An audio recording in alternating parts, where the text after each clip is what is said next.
तर नमस्कार मित्रांनो, आज आपण बनवणार आहेत कॉर्न चीजी पॉकेट्स। बनवायला इतके इझी आणि सोपे आहेत की तुम्ही फटकन बनवाल आणि खायला पण मस्त आहेत, एकदम क्रीमी आणि चीजी आहेत।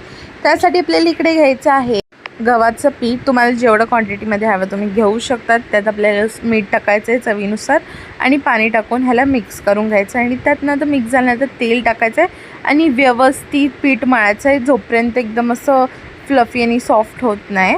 हे बघा एवढं सॉफ्ट झालं पाहिजे। नंतर आपण कॉर्न बॉईल करून घ्यायचे आहेत।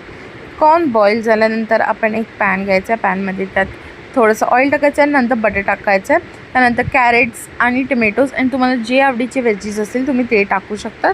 आणि शिजल्यानंतर परत मी एक वेगळा पॅन घेतला आहे, त्यामध्ये बटर आणि ऑइल टाकलं आहे आणि इकडे मी गार्लिक टाकलेलं आहे। गार्लिक गोल्डन ब्राऊन होईपर्यंत आपल्याला शिजवायचं आहे।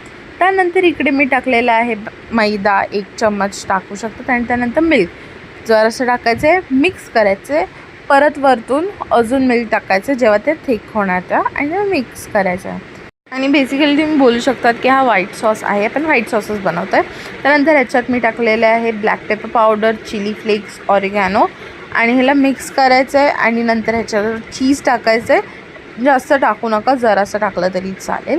त्यानंतर salt as per your taste तुम्ही टाकायचं आहे। त्यानंतर जे आपण व्हेजीज बटरमध्ये टॉस केलेली ती टाकायची आहेत आणि कॉर्न भरपूर टाकायचं आहे, कारण की कॉर्नचं आहे, बॉइल्ड कॉर्न टाकलेला आहे। आणि त्यानंतर मेयोनीज टाकायचं आहे। मेयो टाकल्यानंतर आपण ह्याला मिक्स करायचं आहे जोपर्यंत ह्याची थोडीशी थिक कन्सिस्टन्सी होत नाही, प्रॉपरलीशी थिक झाली की ह्याला मग बंद करून टाकायचं आणि थंड होऊ द्यायचं आहे पूर्ण। त्यानंतर मी इकडे चपाती लाटून घ्यायची, नॉर्मली जशी चपाती आपण लाटतो तशीच चपाती लाटायची। त्यानंतर ह्याला आपण फोर साईडने असे क्वार्टरमध्ये कापायचे, 4 क्वार्टरमध्ये ह्याला आपण कट करून घ्यायचं आहे। नंतर दोन्ही साईडनी फोल्ड करायचं आहे आणि व्यवस्थित प्रेस करून घ्यायचं आहे।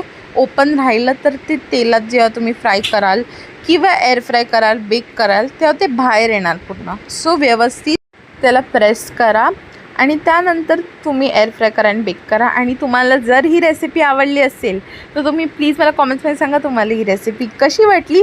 लाईक आणि शेअर पण करायला विसरू नका आणि हां, मला फॉलो पण करा आणि एन्जॉय पण करा हे बनवून तुमच्या घरी चीज कॉर्न पॉकेट्स। आतासाठी बाय, खाओ प्युअर ऐश करो गा।